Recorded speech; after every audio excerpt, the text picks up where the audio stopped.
अब ये लड़की इससे भी चिपक गई। मैं तो तुम्हें बड़ा स्मार्ट और ज़हीन समझती थी, लेकिन तुम तो भोले निकले। क्या मतलब है तुम्हारा? सुनो, जिसे तुम गर्लफ्रेंड कहते हो उसका नाम जिलान है। तुम जिलान को कैसे जानती हो? यार ये पूछो कि स्कूल में उसे कौन नहीं जानता। पिछले साल हमारी जैम को चिमट गई थी, उसके पैसे उड़ा दिए। लगता है अब तुम उसका शिकार हो। डोंट बी जेलस जिमल, डोंट बी जेलस। फातिमा का मैसेज आया है, आपके पूछने से पहले बता रही हूँ। मामा आप ठीक तो है ना?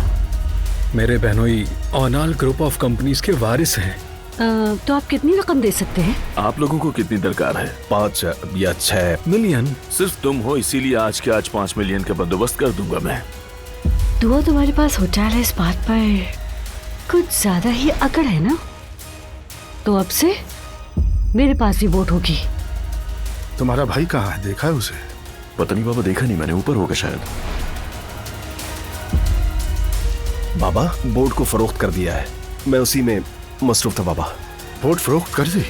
आप ही ने तो बेचने के लिए कहा था बाबा। अरे नाला बेटी,